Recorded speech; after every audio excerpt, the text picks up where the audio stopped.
اس وقت صدیق اکبر کے جذبے کو دیکھنے کا مقام تھا، اس لیے کہ ایمان اتنا مضبوط تھا حضرت ابوبکر کا، وہ اللہ کی ذات پر ایسا توکل کرتے تھے۔ خود بیان کرتے ہیں میں پہلے کبھی کبھار ڈرتا تھا۔ ایک مرتبہ کی بات ہے جب غار ثور میں میرے آقا صلی اللہ تعالیٰ علیہ وسلم آرام فرمانے کے لیے اندر آئے، حضور سیدنا صدیق اکبر نے اپنے کپڑے پھاڑ پھاڑ کر کے اس غار کو اندر سے بند کر دیا تھا کہ کوئی کیڑا مکوڑا اندر آ کر کے میرے آقا کو گزن نہ پہنچا سکے، لیکن ایک سانپ آپ کو ڈس کر کے اندر آ گیا، آپ کی ایڑی جہاں لگی تھی ایک سوراخ پر اس کو ڈس کر کے اندر آیا۔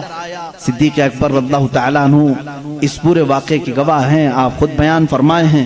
وہ سانپ حضور صلی اللہ علیہ وسلم کی زیارت کے لیے آیا تھا، وہ دیکھا حضور کو ڈسنے کے لیے نہیں، وہ دیکھ کر کے واپس چلا گیا، اور صدیق اکبر رضی اللہ تعالیٰ عنہ کے قدم پاک پر حضور اکرم صلی اللہ تعالیٰ علیہ وسلم نے اپنا لعاب پاک لگایا، شفا یابی ملی۔ حضرت ابوبکر فرماتے ہیں مجھے زندگی پر احساس ہی نہیں تھا کہ اس پیر میں سانپ نے کاٹا تھا کہ اس پیر میں کاٹا تھا، لیکن خوف کس بات کا تھا، مکہ کے کفار ڈھونڈتے ڈھونڈتے اس غار تک بھی آ گئے تھے، ان کے پیر ہمیں اندر سے نظر آنے لگ گئے۔ میں نے کہا یا رسول اللہ اب کیا ہوگا، اب کیا ہوگا؟ مشرکین مکہ ڈھونڈتے ڈھونڈتے غار کے منہ تک آ گئے تھے۔ وہ 3000 فٹ اونچا، تقریباً 5000 فٹ اونچا پہاڑ ہے۔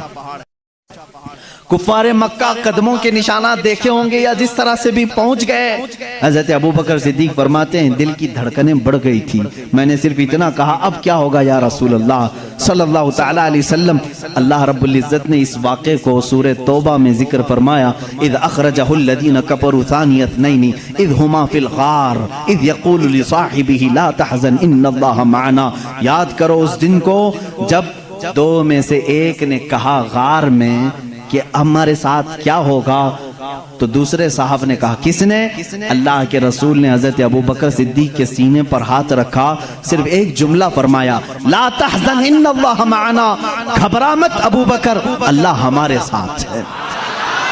اس جملے کی معنویت اور اس کی تقویت اور اس کی عظمت اتنی بڑی ہے، میں سمجھتا ہوں کہ مسلمان اس ایک جملے سے آسانی سے زندگی گزار سکتا ہے۔ جب کبھی آفت آئے اتنا کہہ دینا، کروڑوں ان کے ساتھ ہوں گے لیکن مولا میرے ساتھ، لا تحزن ان اللہ معنا۔ آج بہت سارے لوگ ہم سے یہ کہتے ہیں حکومت ہمارے پاس نہیں، طاقت ہمارے پاس نہیں، اقتدار ہمارے پاس نہیں، بہت ساری طاقتیں دوسروں کے پاس ہیں، ان کے پاس دجالی نظام ہے، میڈیا ان کے پاس ہے، اخبار ان کے پاس ہیں، قوت ان کے پاس ہے، سیاست ان کے پاس ہے، سارے گرو گھنٹال ان کے پاس ہیں۔ لوگ کہتے ہیں ہمارا کیا ہوگا، میں صرف یہی کہتا ہوں ساری دنیا ان کے ساتھ ہے، اللہ ہمارے ساتھ ہے۔ لا مولا لکم ولا، ہم سب یہی کہیں گے جو جنگ احد میں حضرت عمر نے پکارا تھا، احد کے میدان میں کافروں نے یہ کہا تھا اعلو حبل اعلو عزا اعلو منات، یعنی منات ان کے بت کا نام ہے، حبل ان کے بت کا نام ہے، عزا ان کے بت کا نام ہے۔ وہ نعرے لگا رہے تھے جے ہو فلاں کی، جے ہو فلاں کی، جے ہو فلاں کی۔ حضور صلی اللہ علیہ وسلم نے صرف اتنا کہا عمر ان کا جواب دو، عمر ان کا جواب دو۔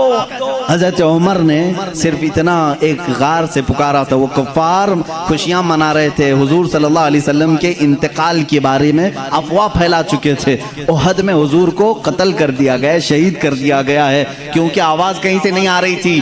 اب بہت ہو گیا تھا، جب وہ بہت ناچنے لگے حضور پاک صلی اللہ علیہ وسلم نے حضرت عمر سے کہا جواب دو۔ وہ سب کہہ رہے تھے محمد جا چکے، ان کے ساتھی ابوبکر عمر جا چکے۔ حضرت عمر نے احد پہاڑ سے آواز دی اے کفار، اب بھی عمر زندہ ہے، ابوبکر زندہ ہے، محمد صلی اللہ علیہ وسلم زندہ ہے، اور تمہارے سینوں میں گڑتے رہیں گے، تمہاری آنکھوں میں چبھتے رہیں گے۔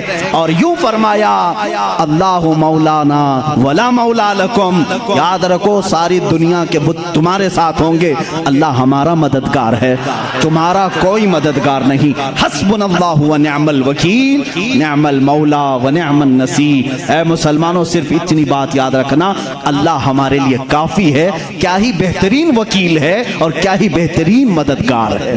حضرت ابوبکر صدیق فرماتے ہیں جب یہ جملہ میرے آقا صلی اللہ علیہ وسلم نے فرمایا اے ابوبکر نہ گھبرا اللہ ہمارے ساتھ ہے، صدیق اکبر فرماتے فرماتے ہیں پھر اس کے بعد زندگی میں نے کبھی کسی بڑی طاقت سے خوف نہیں کھایا۔ حضرت ابوبکر کا ہی وہ معاملہ ہے، یہودیوں کے ایک ایک 50,000 کے مجمع میں 50,000 کا مجمع ہے، سٹیج پر کھڑے ہو کر کے ایک یہودی عالم کہہ رہا تھا مسلمانوں کا خدا غریب ہے اور مسلمانوں سے وہ قرضہ مانگتا ہے۔ قرآن کی ایک آیت کا وہ مذاق اڑا رہا تھا۔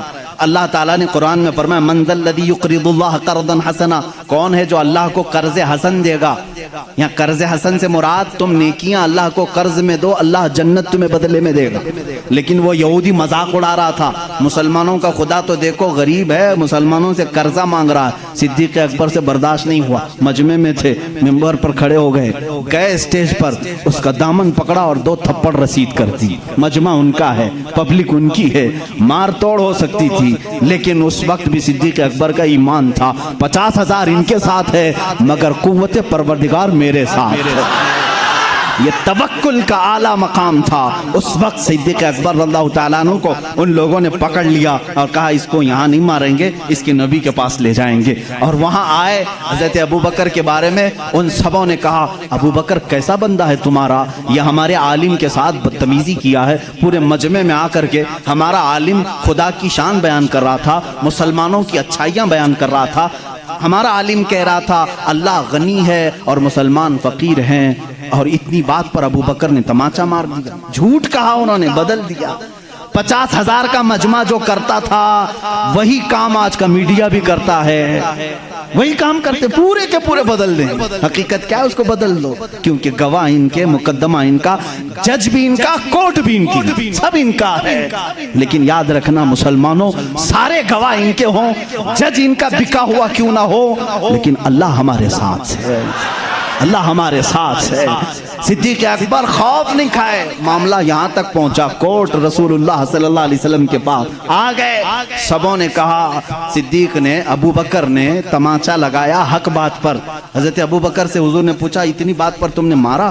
حضرت ابوبکر نے کہا نہ، یہ جھوٹ بول رہے ہیں، یہ اللہ کی شان میں گستاخی کر رہے تھے، اللہ کو فقیر کہہ رہے تھے، مسلمانوں کو امیر کہہ رہے تھے، کہہ رہا تھا یہ ظالم کہ اللہ ان کا غریب ہے، قرضہ مانگتا ہے، اس لیے مجھے برداشت نہیں ہوا، مارا میں نے۔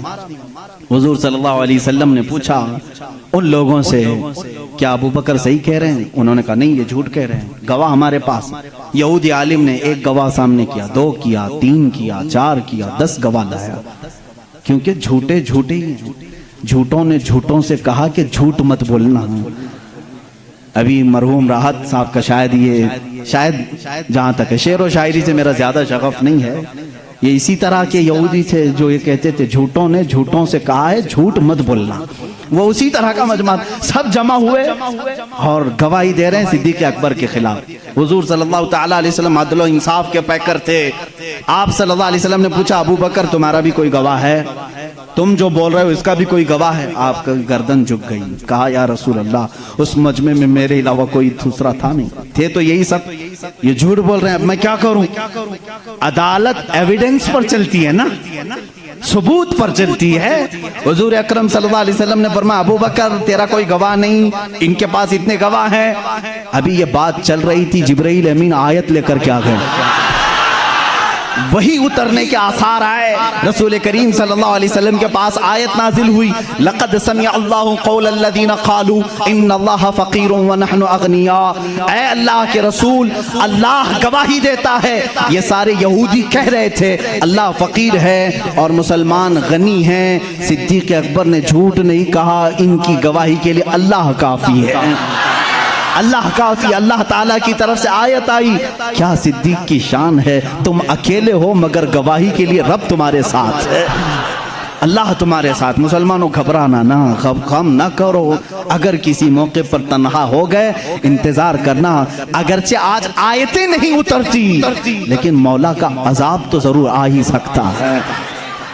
بنا لو تم جو کچھ بھی کرنا ہے، بنا لو، مسلمانوں کے چہرے کھود ڈالو، مسلمانوں کی گردنیں اکھاڑ دو، مسلمانوں کی عزتوں کے ساتھ کھلواڑ کرو، مسجدوں کو تہس نہس کرو۔ تم کیا سمجھتے ہو زمین تمہارے باپ کی ہے؟ یہ اللہ کی زمین ہے، یہ اللہ کی زمین ہے۔ ان الارض یورثها، اللہ تعالیٰ اپنی زمین کا وارث جسے چاہتا ہے بناتا ہے۔ یہ اور بات ہے کہ ہم آج عمل کے کچے ہو چکے ہیں، ہم نے خود مسجدوں سے منہ موڑ لیا تھا، ہو سکتا ہے ہمارے مولا نے ہم سے مسجدیں لے کر ان کو دی ہوں، مگر میں جانتا ہوں مسجد کی وہ سرزمین تحت الثری سے لے کر عرش اعظم تک مسجد ہی رہے گی، اور رب ذوالجلال کے ہاں فیصلہ تو ہوگا۔ تم اگرچہ عدالتوں کو خرید سکو تو خرید لو، لیکن ایک دن وہ آئے گا جب آواز آئے گی لمن الملک اليوم، آج کی بادشاہت کس کی ہے، آج کی حکومت کس کی ہے؟ پھر جواب بھی آئے گا للہ الواحد القہار، قہر کرنے والے ایک خدا کی آج حکومت ہے۔ آؤ اللہ تعالیٰ اس دن آواز دے گا این الجبابرہ این المتکبرون، کہاں ہے وہ ظالم و جابر، کہاں ہے وہ گھمنڈی لوگ؟ آ جاؤ اللہ کی بارگاہ میں۔ ان کو کہا جائے گا ان کی حیثیت چونٹی کی بناؤ اور ان کو پورے اہل محشر اپنے پیروں سے رون کر کے بتائیں، تاکہ تمہارے تخت کی کوئی حیثیت نہیں۔ حقیقت میں اللہ رب العزت کی شریعت قیامت کے دن نافذ ہوگی۔ ہم تو اس انتظار میں کٹ جائے گی زندگی۔